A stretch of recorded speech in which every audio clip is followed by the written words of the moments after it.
오늘도 돌아왔습니다. 자, 간단하게 자기소개를 하겠습니다. 네. 저는 버식입니다. 저는 장순덕입니다. 저는 조무렉입니다. 저는 논희입니다. 저는 준석입니다. 저는 추장입니다.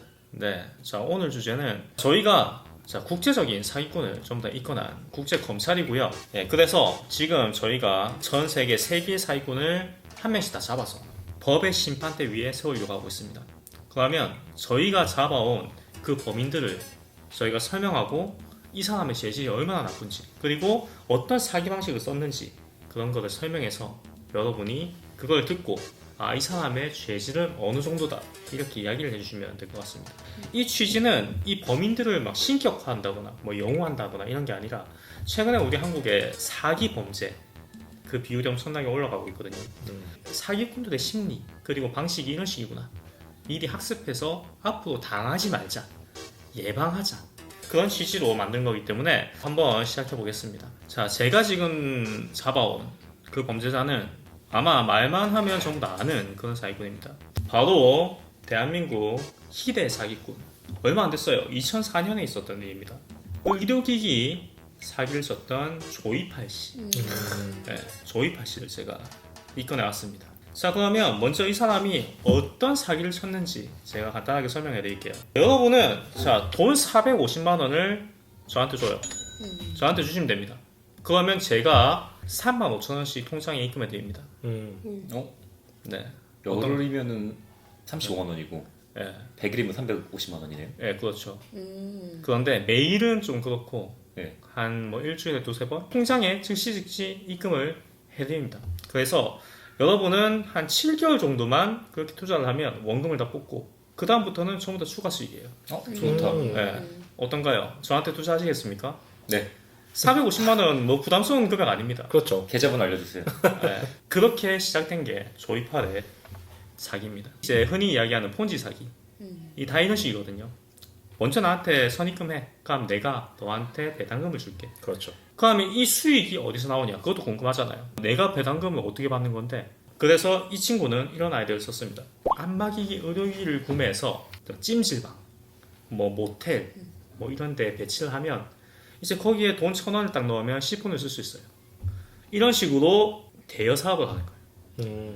그러면 배치를 해두면 이제 몸 아프신 그런 분들이 한 번쯤 쓸 거 아니에요? 그렇죠. 그러면 그 임대료를 우리가 너한테 지급해주겠다. 그렇게 이제 설득을 했죠. 그런데 이게 지금 실제로 있습니다. 그런 사업을 하는 회사가 있어요. 예, 실제로 의료기기 업체에서 그렇게 많이 해요. 이렇게 들으면 전혀 안 나빠 보이는데요? 우리 비행기 많이 타잖아요. 공항 가면 한두 개씩 항상 있어요. 있죠. 예, 제가 말레이시아 공항에서 자주 쓰거든요. 처음에 매주 돈이 나왔어요. 그리고 이 사람이 기가 막힌 게 뭐냐면 이거를 그냥 단순히 말로만 하면 사람들이 안 믿으니까 전국에 체인점을 차리기 시작합니다. 전국에 49개의 대리점을 차려서 자기가 어떤 상품을 배치하고 있는지 그 모델을 올려놔요. 그리고 식당을 운영하는 사람들, 아주머니들, 본인들 식당에 그 안마의자를 배치를 해요. 왜냐하면 그렇게 해야지 사람들이 믿으니까 눈에 그렇죠. 보여야 되거든요. 그렇죠. 그렇게 해가지고 전국에 6만 대의 안마의자를 배치하겠다. 그렇게 거친 포부 사업 설명을 하면서 그렇게 시작했죠. 처음에 사람들은 다 의심합니다. 이게 돈이 되려나? 이게 누가 쓴다고? 왜냐하면 사진을 딱 봤는데 안마의자가 엄청 좀 비루해요. 좀 전혀 시원할 것 같지 않고 진동만 오고 딱 봐도 최근에 나오는 그런 안마의자는 비교할 수 없습니다. 그런데 어찌됐건 내 통장에 돈이 꽂히잖아요. 그렇죠. 그러니까 사람들이 믿기 시작하는 거예요. 그렇죠. 이제 생각하는 거죠. 야, 씨, 이거 2개 투자하면 원래 35,000원 받는 거 7만 원 받겠네. 그쵸. 만약에 내가 이거를 10개를 투자해. 그러면 주에 35만 원, 뭐 70만 원 받겠네. 이 생각한단 말이에요. 그렇게 하다 보니까 사업이 점점 커지기 시작하는 거죠. 어마어마하게 커지기 시작하고 거기서 한술 더 떠서 주변 사람들한테 이야기하는 겁니다. 이게 조이팔이라는 정말 대단한 회장님이 있는데 이분이 우리의 구세주다. 우리 이제 일 안 해도 돼. 이거 투자하면 끝나. 이런 식으로 해서 주변 사람들한테 막 소개를 하는 거예요. 그런 식으로 해가지고 사업은 어마어마하게 커지기 시작하면서 피해자가 6만 명에서 7만 명으로 현재 추산하고 있습니다. 예, 대구에서 시작됐는데 그냥 그 대구에 있는 아주머니들 40, 50대, 60대 아주머니들은 그냥 거기다 돈을 박았다고 보시면 돼요. 그렇게 해서 어마어마하게 규모가 커졌는데, 그런데 이제 보통 이런 사기는 그 사기가 터지기 시작하고 고발되기 시작하는 게 돈이 입금이 안 되기 때문에, 혹은 내부 고발자가 이상한 김새를 눈치채서 그렇게 신고를 해서 터지기 시작하거든요. 그렇죠. 그런데 이분 같은 경우에는 4년 동안 사업체를 운영했는데 단 한 건의 신고도 없었다고 합니다. 그만큼 철저하게 돈 입금 관리 이런 거에 대해서 완벽했다는 거예요. 이 회사 내에 전산팀이 있어요. 그래서 입금되는 금액이 얼마고 나가는 금액이 얼마인지 그 데이터를 완벽하게 추리해가지고 며칠까지 우리가 입금할 수 있고 그 이상은 못한다, 이런 까지 데이터를 그 분석을 다 해놨다고 하더라고요. 디테일이 있는 사기꾼이었습니다. 그렇기 때문에 이제 아마 믿었겠죠. 그리고 이 사람의 특징이 뭐냐면, 가끔씩 우리가 투자자들 뭐라고 해야 되지, 컨퍼런스 같은 걸 하는데 이 사람이 언변이 장난이 아니었다고 합니다. 실제로 이야기를 하다가 막 눈물로 흘린대요. 내가 우리 서민들, 미래도 꿈도 없는 서민들, 이 사람들이 앞으로 미래에 뭔가 좀 희망찬 삶의 의욕 같은 거, 이런 걸 심어줘야 되지 않겠습니까? 정말 가슴 절절한 그런 이제 프리젠테이션을 하면서 거기에 많이 넘어갔다는 거예요. 특히 여성분들, 아주머니들, 아유 우리 회장님 저렇게 눈물까지 흘리면서 우리한테 이렇게 잘준다, 이렇게 하면서 그렇게 많은 사람이 넘어갔고, 결국에는 돌려막기가 한계가 있죠. 그렇죠. 투자자가 계속 모일 수가 없기 때문에 터지면서 이제 사기 행각이 벌어졌는데, 피해자가 약 6만 명에서 7만 명 정도로 지금 추정되고 있고요. 피해 금액은 한국 돈으로 약 4조 원대 피해가 발생했다고 합니다. 자, 여기까지 설명하고 다음 분한테 넘기겠습니다. 네. 바로 리틀 스티브 잡스 돼서 나타나 볼게요. 네. 우리 장순덕 검사님은 어떤 범죄자들을 잡아오셨나요? 저는 실리콘밸리의 여자 스티브 잡스, 네. 엘리자베스 홈즈를 잡아왔습니다. 그 사람 잡았다고요? 네. 와, 대단하시네요. 좀 따라해 볼게요. 여러분, 최근에 혈액 검사를 해보신 분이 계신가요? 아니요. 네. 없습니다. 피검사가 했죠. 미국에서 혈액 검사를 하려면 얼마가 드는지 아십니까? 10,000원. 아니요. 비싸죠. 미국은 비싸죠. 비싸요. 네, 미국은 비싸요. 네. 31만 원? 30만 원이요? 몇백 불이 드는 걸로 알고 있는데요.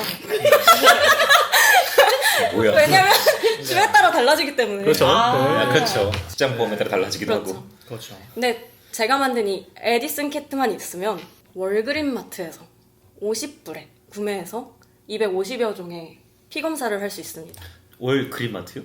월마트가 아니에요? 월마트. 아니요? 월그린. 월그린. 그런데 이거 한국에도 있어요. 지금. 그래요? 한국의 편의점에 5만 원짜리 키트 사서 거기에 DNA 뭐 이제 머리카락이랑 피 넣으면 있죠. 네. 보내면 검사해줘요. 그런 건가 보네. 그런 것 같아요. 그런 거 같은 거 뭡니까? 검사님. 너가 한 게 아니야. 본인이 잡으셨잖아요. 모르겠어요. 네. 그렇습니다. 아무튼 그 키트를 구매를 해요. 네. 그래서 원래 피 검사를 할 때는 이만큼 뽑아서 한 30가지의 피 검사를 할 수 있는데 요만큼만 뽑아도 250가지의 피 검사를 할 수 있는.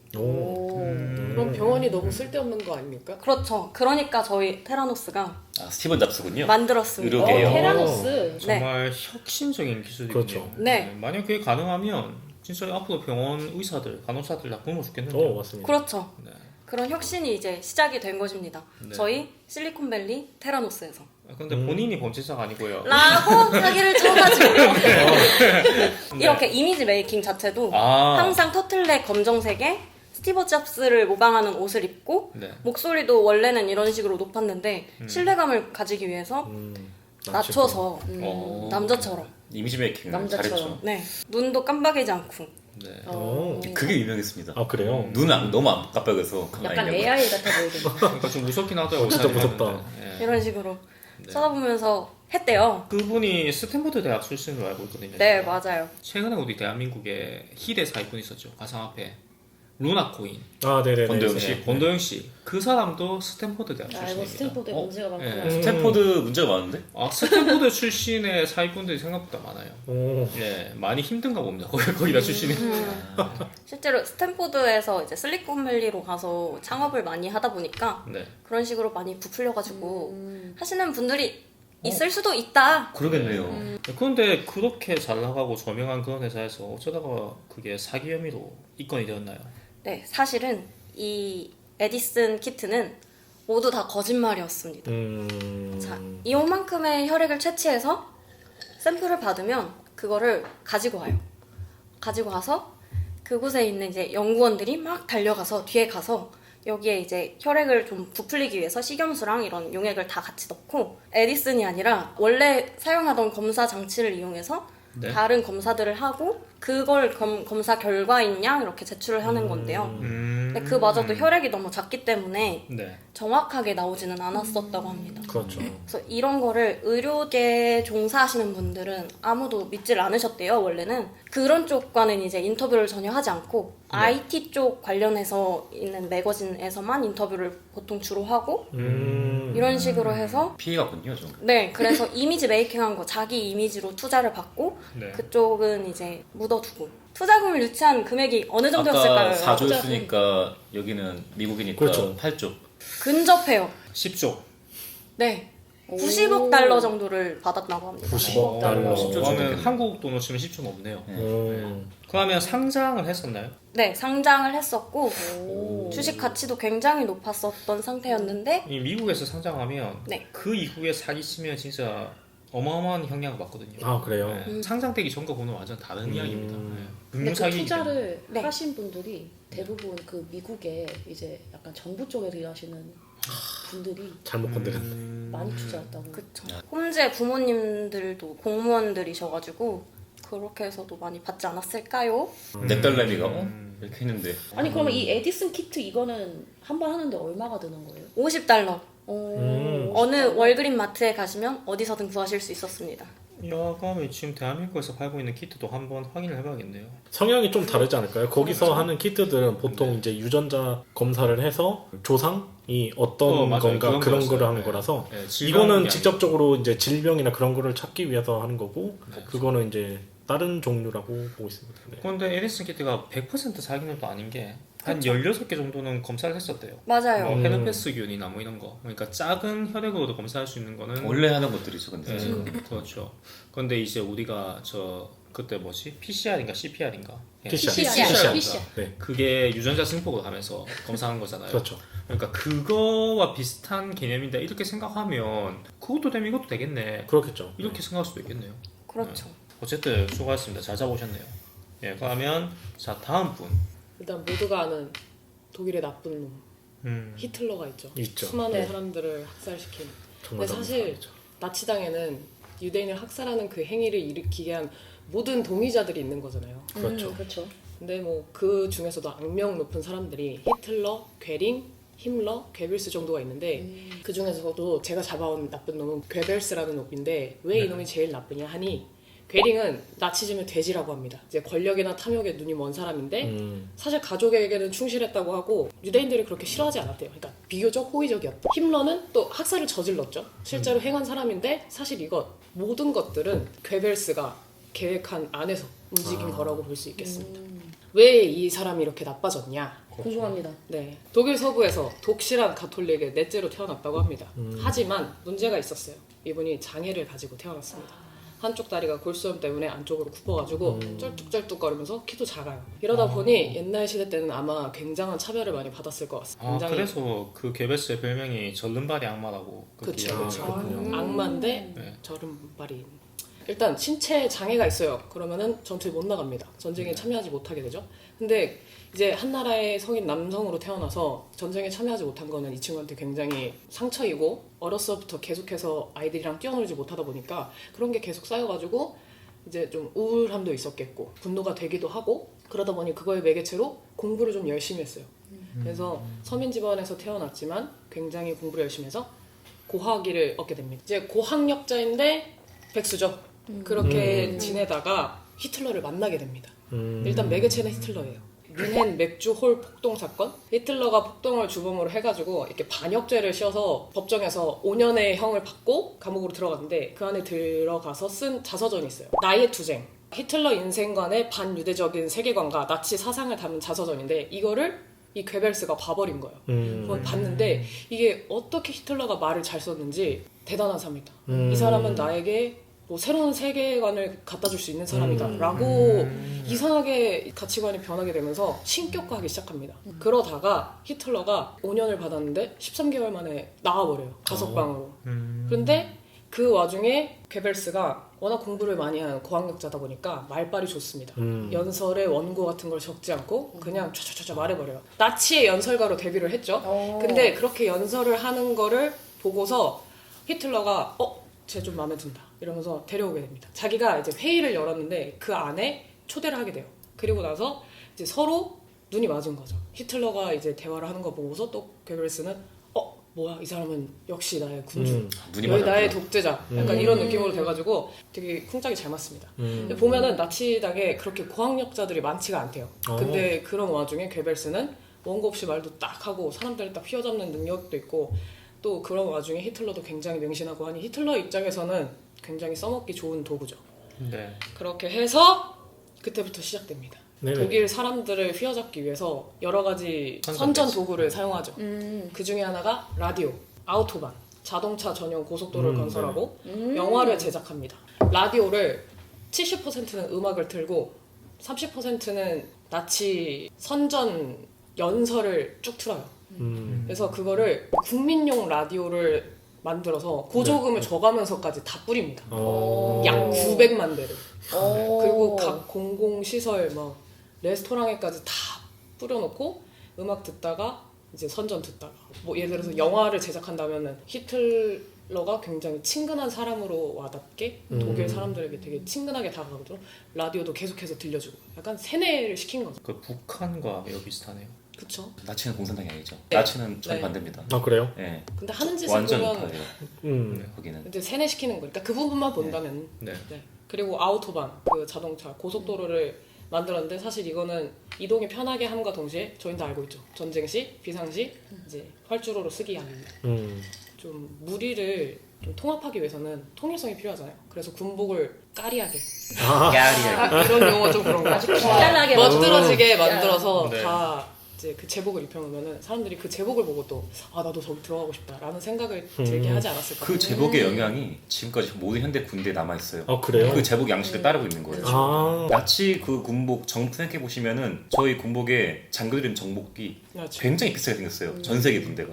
그렇구나. 마크만 빼면 솔직히 어. 옷 디자인이 정말 똑같죠. 훌륭해요. 네, 마크만 딱 빼면. 근데 최고의 디자인이라고 하던데. 그 디자인을 디자이너한테 맡겼어요. 디자인이 예뻤던 거예요? 아니면 뭐 기능성이 다양해서? 기능성 최악이었습니다. 기능성은 아. 지금 군복이 조금 나아지긴 했지만 그 전에 군복을 들어보면은 쓰레기였다고 합니다. 예쁘기만 한 거. 예, 그래서 동부전선에서 소련과 싸웠을 때 보온이 안 돼서 보온이. 엄청 얼어 죽었다는 그 얘기가 있죠. 그렇죠.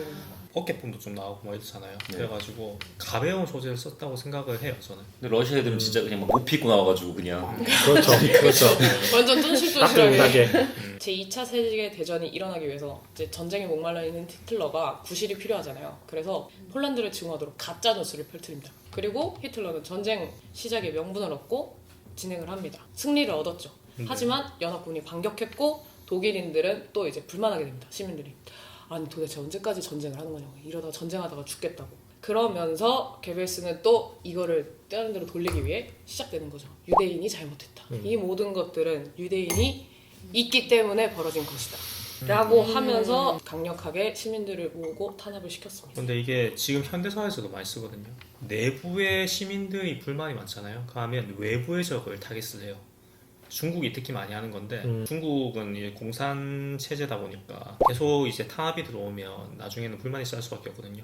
그러면 뭐 미국을 적으로 돌린다거나 아니면 가끔씩 우리 한국을 쓰기도 하고 일본을 쓰기도 하고 그렇게 실수를 많이 합니다. 지금 현 국가의 정치 체계 기반이 여기서 다 나왔다고 봐도 돼요. 그 비슷한 얘기로 네. 이스라엘이 지금 엄청나게 크게 전쟁을 일으킨 가장 큰 이유가 네네. 하마스에서 자기들을 납치한 거는 계속 있었던 일이고 아. 이번 것도 규모가 크지 않았는데 그 전과 그래요? 비교해서 네타냐후가 탄핵되기 직전이었어요.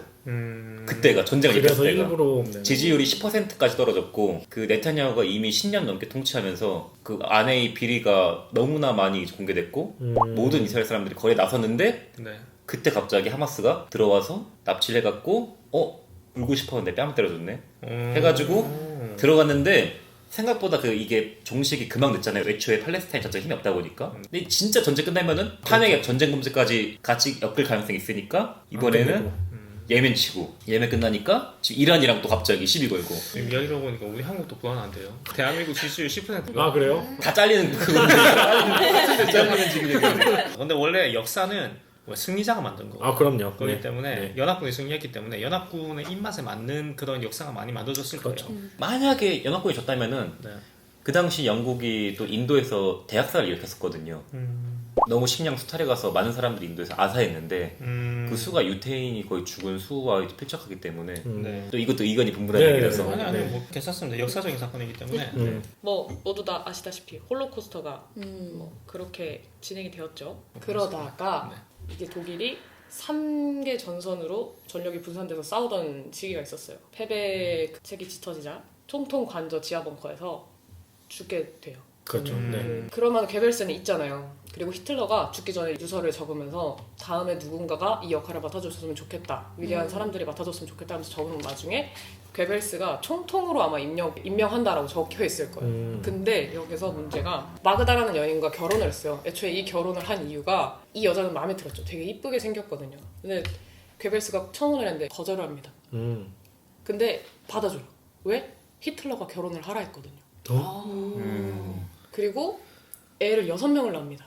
왜 또 사랑도 안 하는데 엄청 무슨 많이 걸로 낳죠. 이렇게 6명을 낳냐 했더니 히틀러가 다사는 이제 민족 번영에 야, 아리아족의 진짜. 그 번영을 위해서 맞아요. 제3대 그래서 국회 6명을 낳습니다. 히틀러까지 나의 총통, 나의 제군, 나의 독재자까지 죽어버리니까 저는 이 부분이 제일 못된 놈이라고 생각해요. 자기 자식들을 맞아요. 청산가리를 먹여서 죽여버리고 맞아요, 진짜로. 아내랑 같이 죽습니다. 이거 영화 몰락이라는 영화에 보셨을 거예요. 아마 움짤로도 보셨을 텐데 히틀러가 화내는 영화. 아, 네네네. 거기서 네. 거기에 이 장면이 잘 나와요. 맞아요. 네. 애들 잘 때 막 좀 놀다가 청산기리 먹이고 자야지 하고 이렇게 죽는 장면. 예, 그런데 그게 영화에서는 놀다가 잘 때 먹이잖아요. 맞아요. 근데 실제로는 예방 접종을 한다고 먼저 아, 체면제를 먼저 넣고? 접종을 시키고 그런데 애들도 알잖아요. 그럼요. 지금 분위기를 아니까 아. 첫째에는 반항하는 적이 있었대요. 네, 실제. 있었대요. 네. 아, 진짜요? 네. 그래서 그것 때문에 좀 가슴 아픈 정말 나쁜 짓을 했죠. 네. 그가 말하기를 아이씨 괴벨스가 그가 전화한 말하기를 개별상 그런 사이였구나. 괴벨스가 말하기를 이제 남겨진 아이들이 이제 총통도 다 떠나고 하면 무슨 취급을 받겠냐 이러면서 죽였다는데 사실 꺼나가는 새싹들인데 약을 먹여서 죽여버렸다는 게 진짜 희대의 몹쓸 놈인 것 같습니다. 그렇죠. 이게 어찌 보면 되게 나쁜 사람이고 그 힐의 사기꾼이고 그리고 어찌 보면 프로파간다의 달인이기도 하거든요. 그렇죠. 이게 항상 좀 그런 게 있어요. 이 소규모로 사기를 치거나 이렇게 되면 그냥 나쁜 놈 사기꾼인데 사이즈가 엄청 커지잖아요. 그러면 나중에는 그게 또 정말 대단한 사람이다, 대도다, 혹은 영웅이다 이렇게 수상을 받기도 하거든요. 그래서 최근에는 책에 그런 것도 많이 나와요. 게베스의 프로파간다 방법을 우리가 배워야 된다면서 막 명언이 막 나오고 뭐 이런 게 있거든요. 그 중에서 가장 대표적인 명언이 한 게 있습니다. 선동하기 위해서는 한 문장만 필요하면 되는데 그걸 반박하기 위해서는 수십 개의 서류 그리고 수십 개의 자료가 필요하다. 그런데 그런 자료를 다 준비해서 반박할 때쯤 되면 사람들이 이미 선동 다 당해 있다. 네. 너무 익숙한 그거죠. 이거를 조사하다 보면은 네. 참 대단한 놈인데 난 놈인데 라는 생각을 했습니다. 이제 나쁜 일을 벌였다는 건 너무 명확하니까 그거보다는 얘가 어떻게 살았는지를 좀 더 설명을 해주는 사람들이 많은데 그럼에도 불구하고 나쁜 놈은 나쁜 놈이죠. 그럼요. 네. 프로파간다를 거의 이론적으로 정립한 사람이 제가 알기로 그쵸. 아, 게베스 그래요? 거예요, 거의. 그렇구나. 네, 좀 신격화가 많이 됐어요. 나치가 워낙에 큰 이제 임팩트였기도 했고 전 그렇죠. 세계사에서 그리고 이 사람 같은 경우에는 뭐 여러 가지 이야기도 있지만 이제 이 사람이 얼마나 선동을 잘했냐면 실제로 나치가 전쟁에 패망했고 히틀러가 죽었잖아요. 그런데도 몇 달 동안 독일 시민들은 자기들이 이기고 있었다고 그렇게 알고 있었다고 합니다. 전쟁을 우리가 이기고 있구나. 왜냐하면 라디오에 계속 나오니까 상황 끝났는데 몇 달이 지났는데도 국민들은 뭐 우리가 잘 하고 있구나, 우리가 이기고 있구나 이렇게 믿는 사람들이 많았다는 게 그만큼 세뇌가 잘 됐다는 거죠.